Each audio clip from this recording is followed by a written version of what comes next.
जय गुरुदेव सामने जय गुरुदेव बतूर जिले के आश्रम के लिए दो लट्ठों के बीच में जगह नियुक्त की गई है। ये रॉयल बनाजी होटल और यहाँ से ठीक 1 किलोमीटर आगे लहरा मोड़ है, जहाँ से जय गुरुदेव आश्रम भरतपुर वालों के लिए स्थान नियुक्त किया गया है। उन्हें वो स्थान मैं आपको दिखा रहा हूँ। कोर्ट से देखिए, ये जो खेत हैं सामने आगे 2 लट्ठे दिख रहे हैं, इधर एक पेड़ दिख रहा है छोटा सा, उसके आसपास ये जमीन है। जय गुरुदेव।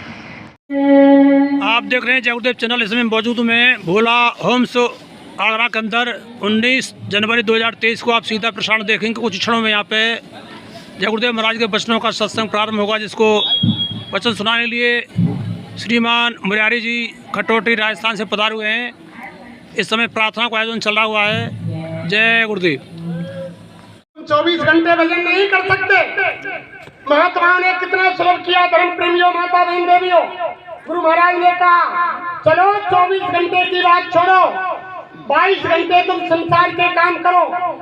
जहाँ भी करते हो दुकान दफ्तर खेती में ईमानदारी मेहनत से करो, और जब शाम को घर में आओ बाल बच्चों की सेवा करो, आए गए का आदर सत्कार करो। जब घाट में सोने बैठने जाओ, संसार का कोई काम नहीं हो, उस वक्त तुम लेट कर बैठ कर जमीन में कुर्सी पर खाट पर जहां भी तुमको सुविधा हो, सच्ची आत्मा से सच्चे भगवान का 1 घंटा शाम को और 1 घंटा सुबह भजन कर लेना। इसी में तुम्हारा मनुष्य शरीर पाना सार्थक हो जाएगा, तुम्हारा लोक पर लोक बन जाएगा। अरे धर्म प्रेमियों, महात्मा सबकी भले की कहते हैं। ये किसी का घरबार नहीं छुड़ाते, किसी का बीवी बच्चा नहीं छुड़ाते, किसी के दुकान दफ्तर खेती का काम नहीं छुड़ाते, ये किसी को साधु सन्यासी नहीं बनाते, किसी को लाल पीले धोले कपड़े नहीं पहनाते, किसी को जटा बाल नहीं रखवाते। ये तो कहते हैं कि घर गृहस्थ में रहो, बाल बच्चों के बीच में रहो, जहाँ भी काम करते हो दुकान दफ्तर खेती में ईमानदारी मेहनत से करो। लेकिन 2 घंटे का समय निकाल करके भगवान का भजन। रामायण में लिखा है ना कि 12 मथे घृत होए सिकता के बरते, और बिन हरि भजन न भवत रही ये सिद्धांत अपे। गोसाई महाराज ने लिखा है कि पानी के मथने से घी नहीं निकल सकता। कितनी भी रही चलाओ, पानी में घी नहीं निकलेगा। लेकिन गोसाई महाराज कह रहे हैं कि यह संभव है, फिर भी संभव हो सकता है, निकल भी सकता है। 12 मथे घृत होए सिकताते बरतेल, यानी बालू को पेरने से तेल नहीं निकलता।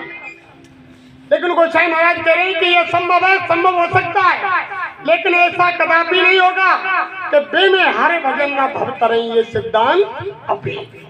बिना भगवान के भजन के जीव की मुक्ति नहीं। मंदिर पूजा नित करो, तीर्थ करो 1000, दया धर्म मन में नहीं तो सब कुछ है। मंदिर में रोजाना जा रहे हैं, स्नान कर रहे हैं, चंदन टीका लगा रहे हैं, बुराई अंतर में भरी हुई है, दूसरे की निंदा चुगली ईर्षा काम क्रोध लोभ मोह अहंकार भरा हुआ है, तो क्या भगवान आपकी पूजा को स्वीकार कर लेगा? प्रेमियों, घर में सास बहू में झगड़ा हो रहा है, बहू पूजा के लिए जा रही है, सास से बात नहीं कर रही है, क्या देवी माँ उसकी पूजा को स्वीकार करेगी? करेगी क्या? महात्माओं ने क्या कहा? महात्माओं ने तो यही तो सिखलाया। रामायण में भी तो यही लिखा है, जहाँ सुमत तहाँ संपत नाना, जहाँ कुमत तहाँ विपत निदाना। जहाँ सुमति है, अपने परिवार के अंदर प्यार है, अगर समय से सब्जी रोटी यानी चटनी रोटी मिल रही है तो वो गृहस्थ स्वर्ग के समान व्यतीत हो रहा है प्रेमियों। और सारा धन है, पैसा है, घर में खीर पूड़ी हलवा सब्जी लड्डू बने हुए हैं, सास बहू में झगड़ा हो गया या बेटा बहू में झगड़ा हो गया या पति पत्नी में झगड़ा हो गया, हलवा की परात उधर जा रही है, खीर की डेगची उधर जा रही है, पूरी की छबरिया उधर जा रही है, चारों कोनों में परिवार बैठा है, कोई उसको नहीं खा पी रहा है, चारों तरफ भोजन फेंका फेंका डोल रहा है। क्या वो ठीक है? तभी तो महात्माओं ने कहा कि जहां सुमति है, अगर वहां पैसे का अभाव है तो वो जीवन यानी देवताओं से भी बढ़कर है। और जहाँ प्यार नहीं है, धन संपत्ति सारी है, रात दिन झगड़ा कलेश होता है, तो वो यानी तभी तो रामायण में लिख दिया कि दुष्ट संग नहीं दे विधाता, या ते भलो नरक करवासा। यानी तभी तो रामायण में लिख दिया प्रेमी। तो हमारे गुरु महाराज कह रहे हैं प्रेमियों कि समय निकाल करके मालिक का भजन कर लो। अगर तुम्हें तुम्हारी आत्मा का कल्याण करना है, मनुष्य शरीर को सार्थक करना है, ये तुम्हारी अमूल सांसें निकली जा रही हैं, और हम आप अगर ये समझ रहे हैं कि हम किसी देवी देवता भैरव ममिया की पूजा कर रहे हैं और यानी उनकी अर्चना कर रहे हैं, हमारे पाप कर्म खत्म हो जाएंगे। अरे महात्मा कह रहे हैं प्रेमियों, ध्यान से सुनो। महात्मा कहते हैं वो कर्म ऐसी जगह पर जमा है। कहाँ है वो कर्म जमा इंसान का? तीसरे तिल, छठे चक्र, 10वें दरवाजे पर वो इंसान के कर्म यहाँ जमा है। जहाँ अग्नि नहीं जाती है, जहाँ यानी हवा नहीं जाती है, जहाँ पानी नहीं जाता है, ना वो कर्म पानी से धुलते हैं, ना अग्नि से जलते हैं, और ना हवा से उड़ते हैं। वो कर्म कैसे माफ होंगे प्रेमियों? जो रामायण में लिख दिया कि महामंत्र मर्द से ब्याल के मैं तत् कठिन कुंक बाहर जाऊं। यानी मंत्र में वो शक्ति है। जब तुम महात्माओं के पास जाओगे और उनके यानी वचन वाणी सुनोगे, तब उनसे युक्ति लोगे। जब घर में बैठ करके भजन करोगे, यानी बिना करने के कर्म प्रधान विश्वरच राखा, और जो जस करे सो तस फल चाखा। यानी कर्म प्रधान है प्रेमियों। तुम सुबह से शाम तक पुकारते रहे, रोटी रोटी रोटी रोटी चिल्लाते रहो रात दिन, जब तक तुम ग्रास तोड़ करके मुंह में नहीं दोगे, चबा चबा कर नहीं खाओगे, तब तक तुम्हारी भूख खत्म होने वाली नहीं है। जब तक कर्म नहीं करोगे, रामायण में साफ लिख दिया कि दे धरे को फल ये भाई, और भजऊ राम सब काम बेहाई। ये मनुष्य शरीर पाने का औचित्य ही यही है कि शरीर को पाकर के परमात्मा की भक्ति करो। यही शंकर भगवान ने कहा प्रेमियों, हो रही है इन्हीं के द्वारा। जब पार्वती ने पूछा हे देवों के देव महादेव, गद्दी के माध्यम से पढ़िए, जरा बताओ दुनिया में सत्य क्या चीज है? तब शंकर भगवान ने कहा कि उमा कहूँ में अनुभव अपना, और सत्य हर भजन जगत सब सपना। यानी सत्य केवल भगवान का भजन है, और सारी चीज मिथ्या है। कौन सी है ये? जब तक हमें किसी पंथ से पूछे हुए संत महात्मा फकीर के पास जब तक हम नहीं जाएंगे, उनसे युक्ति नहीं लेंगे, घर में बैठ करके योग नहीं करेंगे, तब तक आत्मा की मुक्ति नहीं होगी प्रेमियों।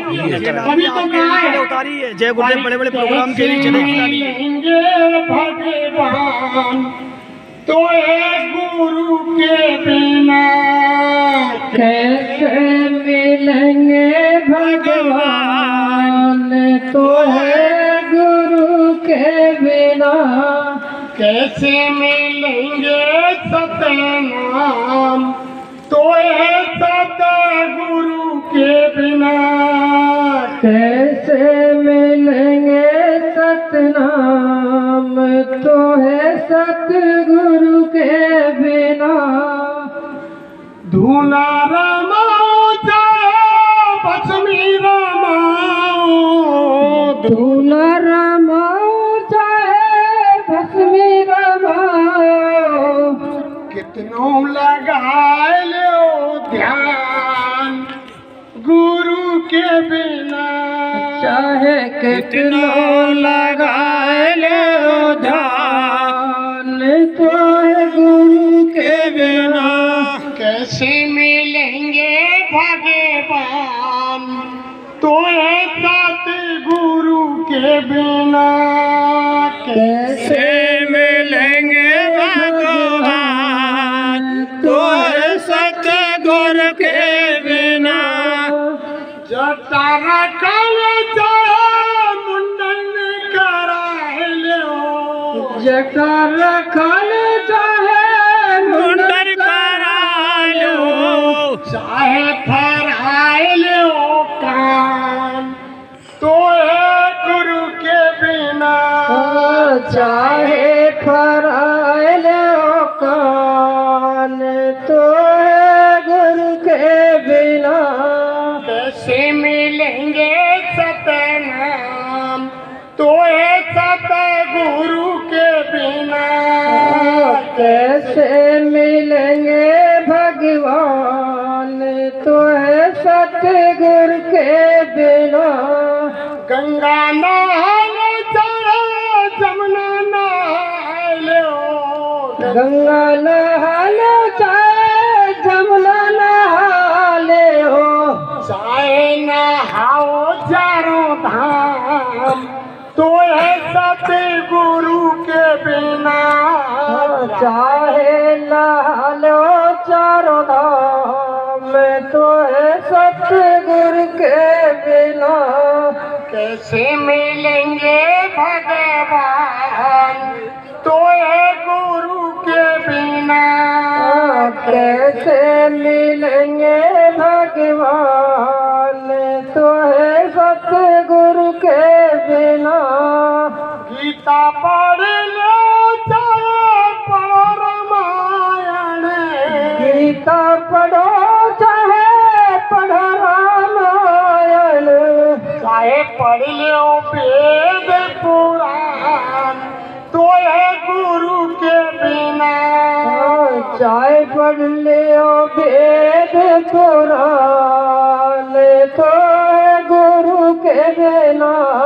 कैसे मिलेंगे सतनाम तो है सतगुरु के बिना कैसे मिलेंगे सतनाम तो है सतगुरु के बिना यानी कोई भी तुम काम कर लो जब तक बिना तुम्हें पूरा महात्मा नहीं मिलेगा युक्ति बताने वाला तब तक ज्ञानी आत्मा की मुक्ति नहीं। जो रामायण में लिख दिया कि गुरु बिन भवनित तरह न कोई और जो ब्रंश शंकर सम रामायण में लिखा है कि शिष्य धन हरई गुरु शोक न हरई और सो गुरु घोर नरक में पड़े।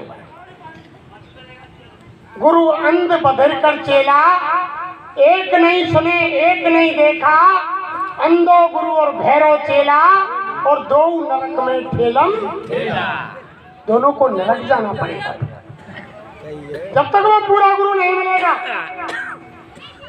जब तक यानी सच्चा गुरु नहीं मिलेगा सतगुरु नहीं मिलेगा तब तक जीव की मुक्ति नहीं होगी।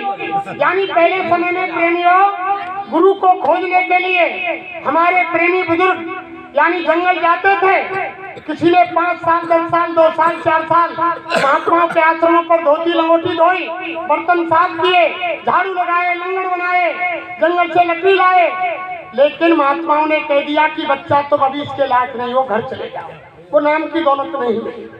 लेकिन आज क्या हो गया आप तो घर घर घूम रहे कहते हैं ना कि गली गली घूमत फिरे गली गली घूमत फिरे गुरु दीक्षा ले और नरक सुरक दे का परी हमें रुपया।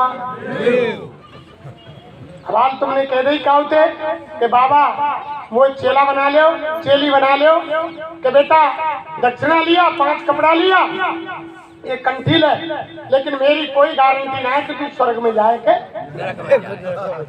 तू खुद अंधा है जिसने भगवान को देखा नहीं। अरे धर्म प्रेमियों हमारे गुरु महाराज कहते हैं भगवान का दीदार दर्शन मरने के बाद नहीं होता है जीते जी इसी मनुष्य मंदिर में भगवान का दीदार दर्शन होता है। बाहर की शर्म आंखों से नहीं होता है। वो जीवात्मा के अंदर तीसरी आंख जिसको तीसरा नेत्र जिसको ज्ञान चक्षु दिव्य दृष्टि जब तक वो नहीं खुलेगी जब तक भगवान का दर्शन नहीं। जब बाहर की आंख यानी दिखाई सुनाई देना बंद हो जाता है बाहर के आंख कानों से तो बाहर के आंख के और कान के सर्जन के पास जाते हैं, वो देख करके कोई ड्रॉप मंजन ऐसा दे देता है, या कोई लेंस डाल देता है, या मोतियाबिंद काट देता है, कोई जाला पड़ जाता है, तो उससे पुनः दिखाई देने लग जाता है। लेकिन अंदर की आत्मा के यानी आंख के डॉक्टर तो महात्मा होते हैं। जब इनके पास जाएंगे, अंदर की आंख जन्म जन्मांतरों के अच्छे बुरे कर्मों की गंदगी से जीवात्मा के अंतकरण पर पहाड़ के पार जमा हो गए प्रेमियों, इसलिए वो अंदर की आंख कान बंद हो गए, उनसे दिखाई सुनाई नहीं देता। तभी तो महात्माओं ने कहा, गुरु महाराज ने कहा कि जय गुरुदेव नाम के मोती मैं बिखराऊं गली गली, लूट सके तो लूट ले बंदे शोर मचाऊं गली। जिस जिसने लूटे मोती वो तो माला माल हुए, माया के जो बने पुजारी आखिर में कंगाल हुए। और रुपये पैसे वालों को ये समझाऊं गली गली, और लूट सके तो लूट ले बंदे शोर मचाऊं गली गली। बाहर के कान सुने ना, आंख से परे दिखाई है, अंदर आंख उजाला दिखे, कान वजह से नाई है, बाहर वो कहीं ना मिलता, ढोल बजाऊं गली गली, और लूट सके तो लूट ले बंदे शोर मचाऊं गली गली। वो बाहर नहीं मिलता है। मीराबाई ने दर्शन किया, सेजोबाई ने दर्शन किया, हमारी माता बहन देवियों में उन्होंने ठोक कर गाया।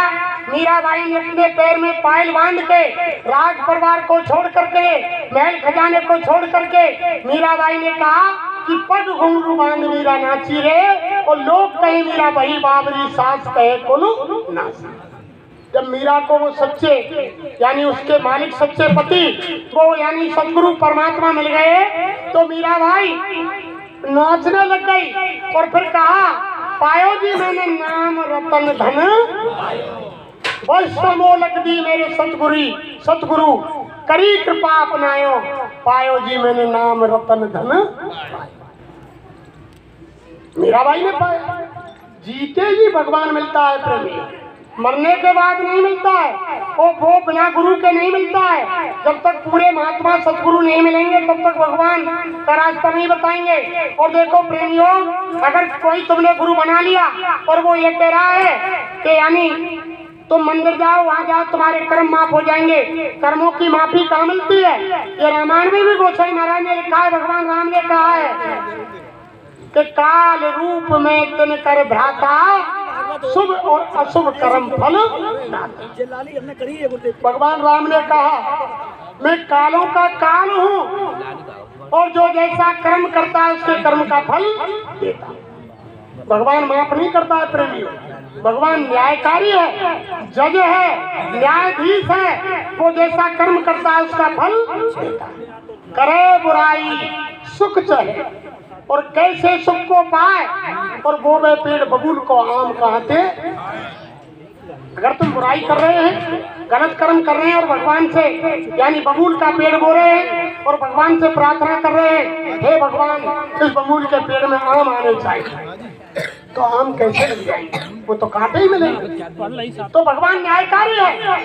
यही बात भगवान कृष्ण ने गीता में कहा कि कर्म करेगा बंदे, फल की इच्छा मत करना इंसान, और जैसा कर्म करेगा वैसा फल देगा भगवान। यह है गीता का साफ भगवान ने गीता में कहा, अरे बच्चा जैसा कर्म करोगे वैसा फल मैं आपको दूंगा। भगवान ने साफ कह दिया।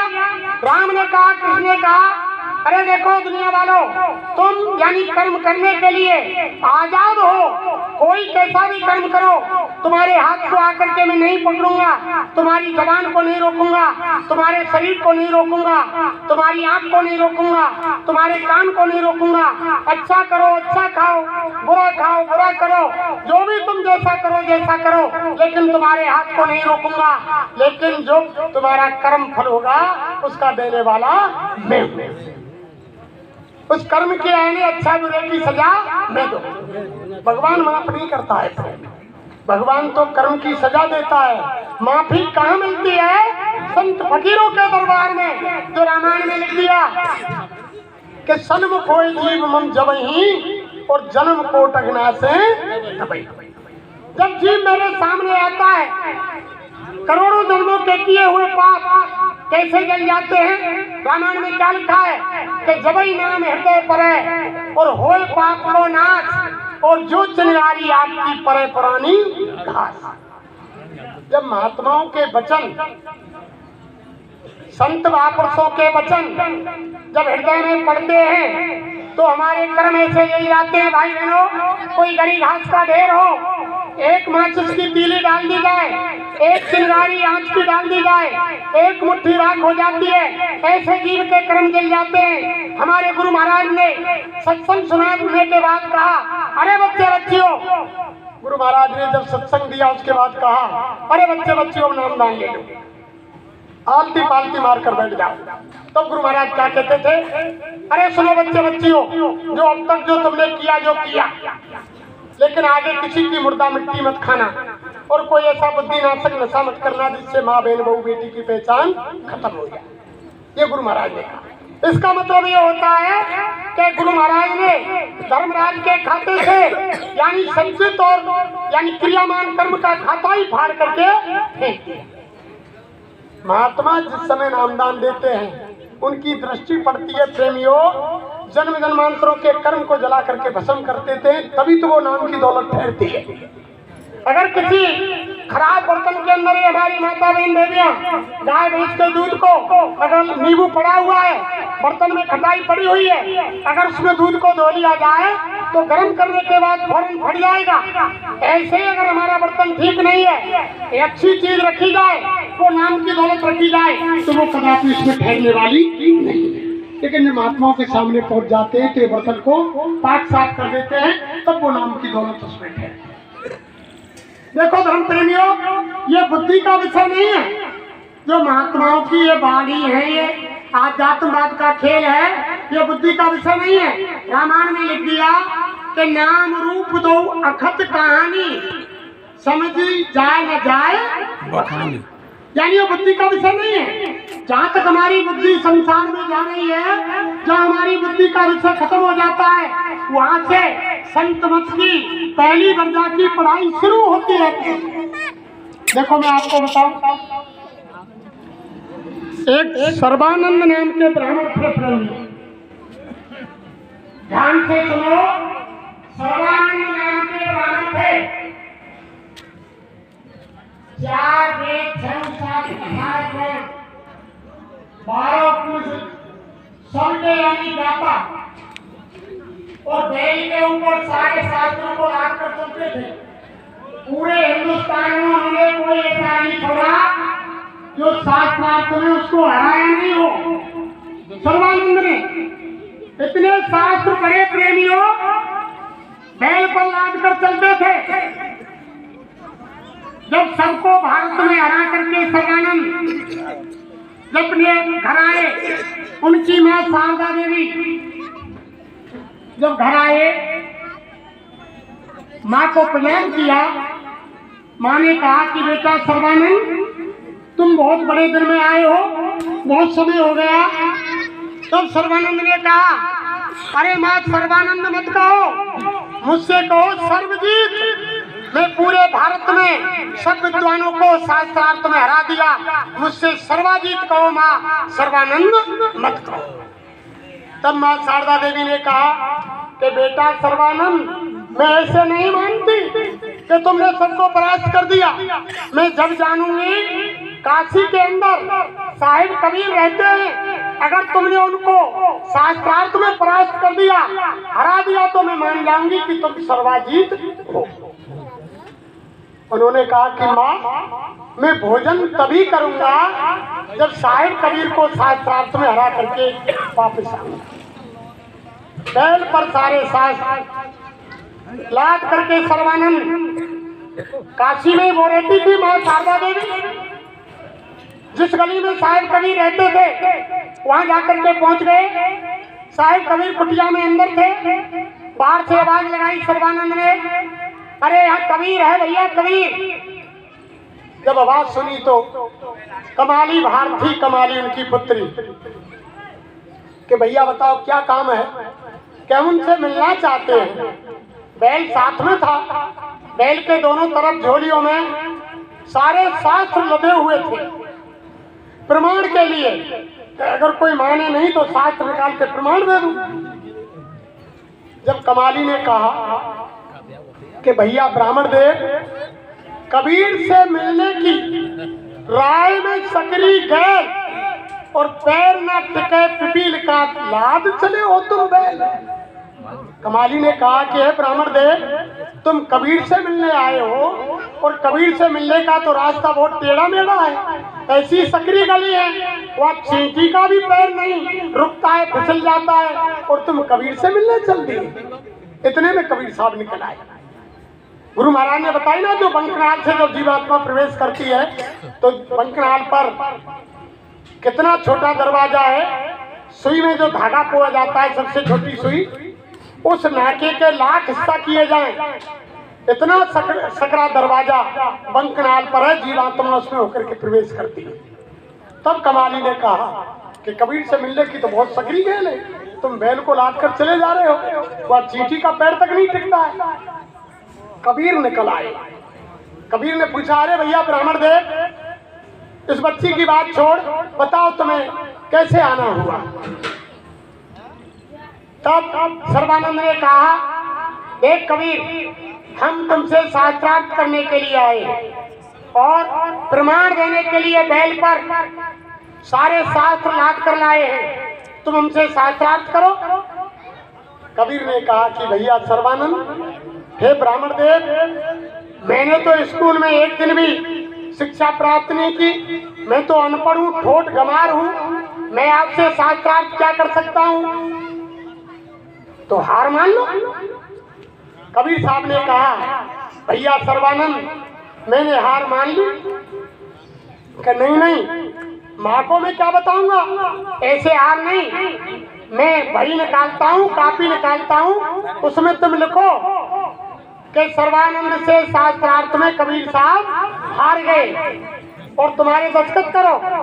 कबीर ने कहा कि भैया मैं तो अनपढ़ हूँ, मैं तो लिखना पढ़ना ही नहीं जानता, तुम लिख लो और मैं अंगूठा लगा दूंगा। जब सर्वानंद ने लिखा कि सर्वानंद से शास्त्रार्थ में कबीर साहब हार गए, 10 बार पढ़ा कि ठीक लिखा है। कबीर साहब के सामने बही कर दी, कबीर ने अंगूठा लगाया, बही बंद की और खुशी के मारे घर लौट करके आए सर्वानंद। बैल को खड़ा किया, माँ शारदा देवी से कहा, ए माँ, क्या कह रही थी तुम कि साहिब कबीर, हमारे सामने बैल पर लदे शास्त्रों को देख करके कबीर की जबान तक नहीं खुली और बिना हमारे बोले ही उन्होंने हार मान ली, और तुम कह रही हो कि कबीर कबीर कबीर। माँ शारदा देवी बोली कि बेटा मैं ऐसे कैसे मान लूंगी, लिखा बताओ। हाँ माँ, मैं लिख कर लाया। जल्दी खुशी के मारे सर्वानंद ने बही खोली, बही को खोल करके जब पढ़ के देखा तो बही में उल्टा लिख गया प्रेमियों कि सर्वानंद शास्त्रार्थ में कबीर साहब से हार गए। जब उल्टा लिखा मिला, जब माथा ठोका और बही को बंद किया और दौड़कर फिर काशी की गली में जाने लगे, माँ ने कहा, अरे बेटा रुको रुको, क्या हो गया। अरे कि माँ मुझसे गलती हो गई, उल्टा लिख गया।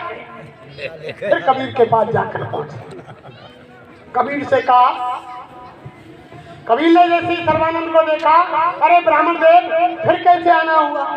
अरे कबीर मुझसे गलती हो गई, उल्टा लिख गया, फिर मैं दोबारा लिखता हूँ, तो फिर दोबारा अंगूठा लगाना। मानी भैया फिर लिखा कि सर्वानंद से शास्त्रार्थ में कबीर साहब हार गए, अंगूठा लगा दिया। फिर वही को बंद किया, फिर घर आए, माँ ने कहा कि लिखवा लाए। हाँ माँ, लिख गया। जब भाई खोली फिर उल्टा लिख गया कि सर्वानंद कबीर साहब से शास्त्रार्थ में हार गए। फिर माथा ठोका, 10 बार गए प्रेमियों सर्वानंद, 10 बार उल्टा लिखा।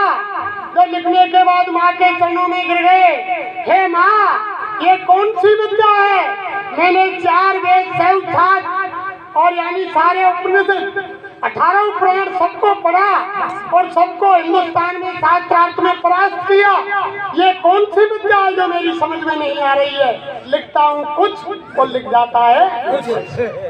जब माँ शारदा देवी ने कहा, अरे बेटा सर्वानंद ये संत मत की विद्या है, ये बुद्धि से परे की बात है, जहाँ बुद्धि जाती है, जहाँ बुद्धि का विषय खत्म हो जाता है, वहां से पहले यानी क्लास की पढ़ाई शुरू होती है। ये बुद्धि का विषय नहीं है।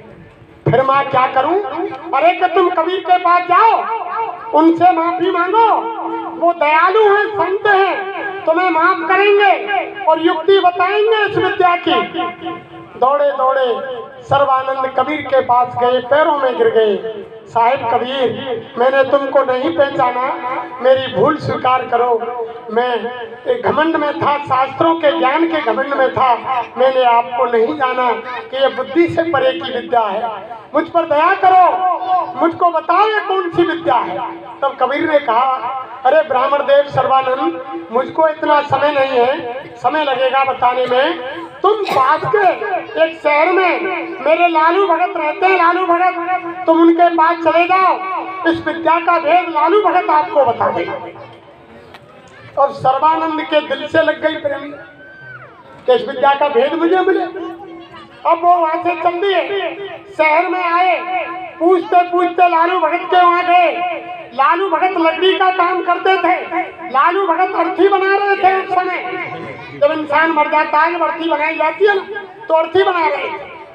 तब लालू से जाकर पूछा, अरे कि भैया हमें लालू भगत से मिलना है। लालू ने कहा कि भैया मुझसे ही कहते हैं। सर्वानंद ने कहा कि भैया देखो, इस काम को बंद कर दो और 2 मिनट तुम हमसे बात कर लो। लालू ने कहा, देख भैया ब्राह्मण देव, मेरे पास इतना समय नहीं है। 8 घंटे बाद राजा के कुंवर की मृत्यु होगी और राजा के सिपाही आएंगे और वो अर्थी मांगेंगे। अगर अर्थी बनी नहीं मिली तो मेरा मुश्किल हो जाएगा। अब उसका सर्वानंद का माथा ठनका कि बड़ा बेवकूफ है। जब इसे मालूम है कि 8 घंटे बाद राजा के लड़के की मृत्यु होगी तो राजा के घर सूचना क्यों नहीं कर देता और अर्थी बनाने लग रहा है।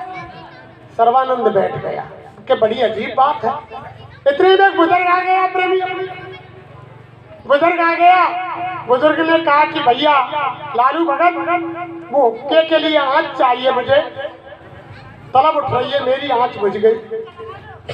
तो लालू भगत ने कहा कि भैया देख, आँच आज मेरे देखना है, मैं ना कर पा रहा, अर्थी लग रहा हूँ। जब जाने लगे फिर लालू को एकदम अंदर से प्रेरणा हुई मालिक की कि रुको रुको 10 मिनट ठहरो, ये सामने जो लकड़ी की टाल लगी हुई है 10 मिनट बाद इसमें आग लगेगी, ये जलेगी और कितनी भी आँच अग्नि ले जाना है। और माथा ठनक गया सर्वानंद का कि बड़ा मूर्ख है, इसे मालूम है कि मेरी लकड़ी की टाल जलेगी और फिर भी इंतजाम नहीं कर रहा है। बैठे रहे। 8 घंटे होते ही राजा के सिपाही आए, प्रेमियों आकर कहा, है लालू वो अर्थी तैयार है। क्या महाराज, ले जाओ तैयार। तब सर्वानंद के दिमाग में आई कि लालू भगत का एक वचन सत्य हो गया। और 10 मिनट बैठे रहे। 10 मिनट के बाद टाल में आग लगी, आग लग गई, टाल धुंधू करके जल गई। लालू ने कही कि भैया जितने तो अग्नि चाहिए ले जा, खूब हुक्का।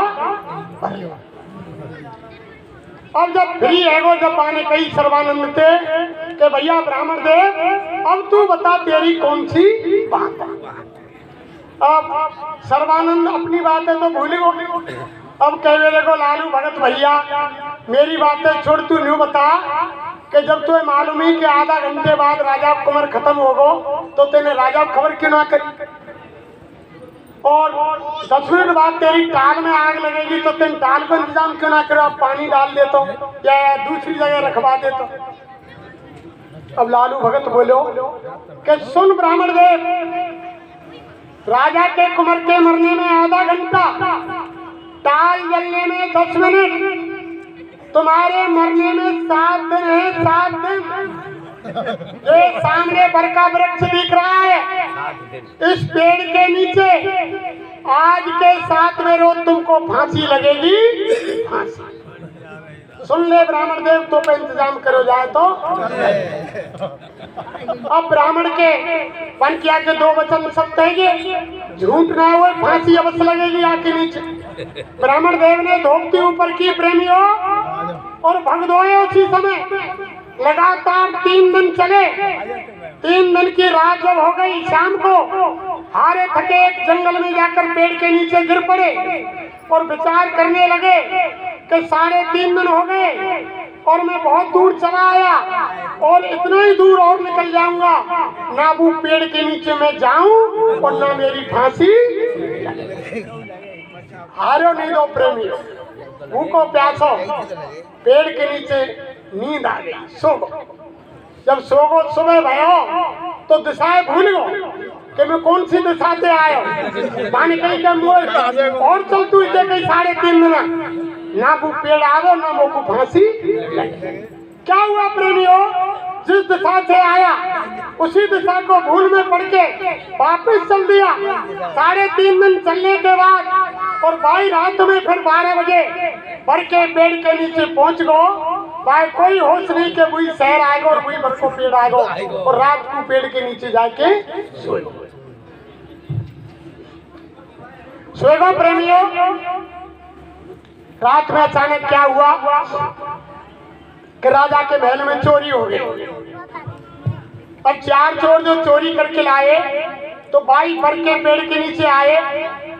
जहाँ साइड में ब्राह्मण देव सोए हुए थे तो चोरों ने देखी कि इसको तो कोई सोरो ब्राह्मण बर को पेड़ बढ़ो। दूसरी तरफ जाके चोरों ने बंटवारा किए धन को। जब धन के हिस्सा किए प्रेमियों, सारा धन बांट लियो, रानी को हार रहेगा। अब चोर कहने लगे कि यार क्या हिस्सा करो। एक यानी उनमें बुजुर्ग चोर बोलो कि रानी को 9 लाख हार है, या को तोरे भाई तोड़ पे तो यार की कीमत ही खराब हो जाएगी, कोई दिन को नहीं रहेगो। तो भाई क्या करें। अरे के देखो हम पे ते बच रो है और बर की पल्ली साइड में ब्राह्मण सो रो है, वो बेचारो काम वैसे करे परमार्थ के, इधर उधर डोल तो रे, ज्ञान दे तो रे, ऐसा करो यार बाकू। चारों चोर आए प्रेमियों, ब्राह्मण के पास आकर के हार मार रख दियो साइड में। जब कोई बुजुर्ग चोर बोलो कि देखो लाला, ये बेचारो हारे नहीं तो परेशान है और ये जग के सुबह चल दियो तो हार यहीं पड़े रह जाएगा, ऐसे का काम चलेगा। मैंने क्या करें कि आकी नार में डाल दो, जो जग के जागो तक संग ही तो जाएगो। नार में हाथ डाल दियो प्रेम। जब हाथ डाल दियो, सुबह जगह जब राजा की महल में देखी तो चोरी है गई। राजा ने खोजी, सिपाही मंत्री भेजे तो उसी बर के पेड़ के नीचे जब खोज आयो तो आकर के देखो जहाँ बंटवारों कियो चोरन ने, माँ कुछ सामान जब कोई चीजें खोलेंगे तो धातु में तो कोई ना कोई वहाँ सामान किनक तो गिरेगी। तो सिपाही ने देखो कि बंटवारों तो भाई यहाँ कियो, बल्कि बर की पल्ली तरफ देखो। जब दूसरी तरफ गए प्रेमियों तो रानी के हारे गले में पैर के और सर्वानंद ब्राह्मण चैन के सोर। सिपाही ने देखी कि चोर तो मिल गो, चोर तो मिल गो। बूट की ठोकर मारी, ब्राह्मण देव को चेत हुआ, मान की भैया क्यों मार रहे हैं कि अब वो नहीं मारे, एक तो राजा के महल में चोरी करे और जब वो तो छोड़ दे। मान मैंने कहा चोरी करी कि देख सबूत गले में वो पड़े है। रानी को हार जब पकड़ के सर्वानंद राज दरबार में ले जाके राज दरबार में हाजिर कर दियो। राजा ने कही कि ये चोर है, खूब मनसाओ बन की मैंने राजा साहब चोरी ना करी, मेरे गले में तो हारे कोई डाल गो, मैंने चोरी ना करी, कोई की कसम तुम होते रहे। राजा ने कही कि भाई चोर तो तू दिख ही रहो, जब तेरे गले में हार पड़े तो चोर तू ही है। सिपाही को आदेश दियो कि जिस बर के पेड़ के नीचे मिला है उसी बर के पेड़ के नीचे दिन के 12 बजे इसको फांसी के तख्ते पर चढ़ा। फांसी की तैयारी हो गई प्रेमियों। 11 बज गए, फांसी के तख्ता पर सर्वानंद ऊपर खड़े हो गए। सिपाहियों ने पूछा, भैया सर्वानंद, अरे भैया ब्राह्मण देव, काउ ते मिलना है, कछु खाना पीना है। मान के देख माँ कौन ते मिलेंगे भैया, मेरा दुनिया में कोई ना, और मोए खाने की कोई इच्छा ना है। 8 घंटा फिर व्यतीत है। फिर दोबारा पूछी सिपाही ने कि भैया 10-15 मिनट बाकी हैं, अब वो काउते मिलना हो तो बता दे। फिर एकदम ध्यान आयो कि भैया को काउते ना मिलना, एक क्या शहर को लालू भगत है और बाकी दर्शन मोकू कराए। सिपाही तुरंत गए, लालू को ले आए। लालू को देखते ही सर्वानंद फूट फूट के रोवे लगे और हाथ जोड़ के कहने लगे कि भैया लालू भगत, मैं आज खेले ना जान पायो, मैं बेकसूर हूँ, तू मेरी जान कैसे हूँ बचाए। अब लालू भगत ने कही कि देख भैया ब्राह्मण देव, मैं मेरे सतगुरु मेरे दाता दयालु से विनती प्रार्थना करता हूँ, अगर उन्होंने मेरी मन्नत को मेरी प्रार्थना को स्वीकार कर लिया तो तुम्हारी जान बच जाएगी।